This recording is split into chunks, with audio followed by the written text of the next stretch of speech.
Bonjour à tous, moi c'est Julie et aujourd'hui je vais vous présenter la dernière commande que j'ai effectuée sur le site Awesome et que je viens de recevoir. Il s'agit de la petite surprise pour les enfants, la voiture électrique Audi TT sous licence officielle.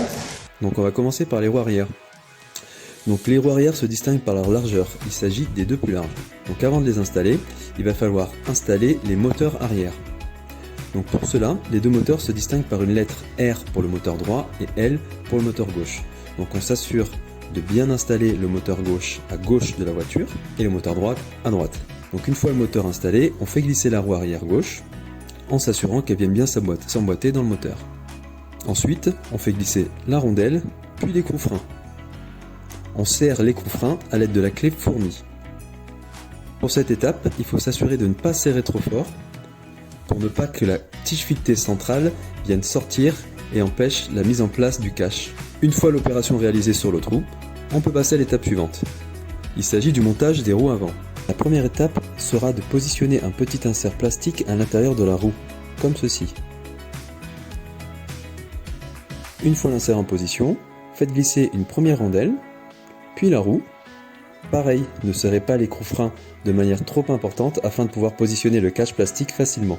Pour le montage de la colonne de direction, insérez l'accoupleur en plastique, puis dans un second temps, fixez-le à l'aide de la vis, de l'écrou et d'un tournevis cruciforme. Insérez ensuite l'ensemble dans l'orifice central du moteur de direction en s'assurant de bien faire correspondre l'accoupleur avec le moteur.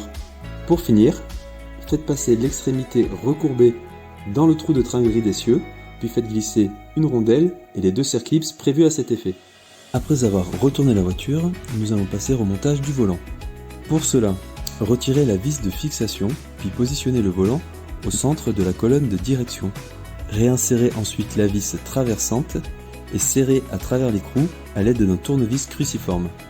Positionnez ensuite le pare-brise en insérant les languettes à l'intérieur des fentes jusqu'à ce que vous entendiez un déclic.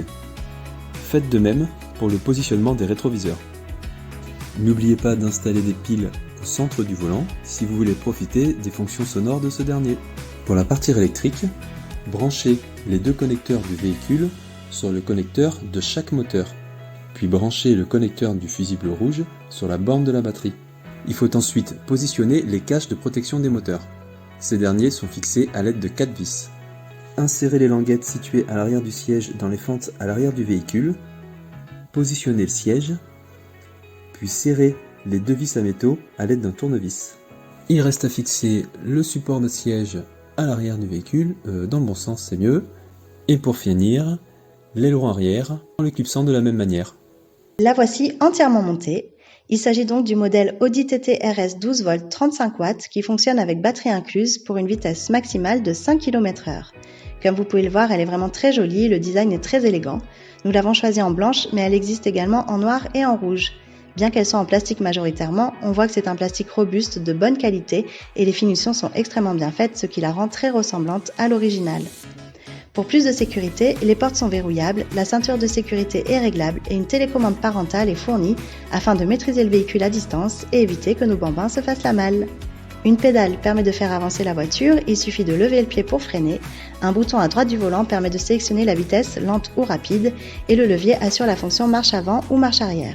De nombreux effets sonores et lumineux ont également été pensés, les phares, le bruit du moteur, le klaxon et même un autoradio avec option musique, histoire ou même apprentissage de l'anglais.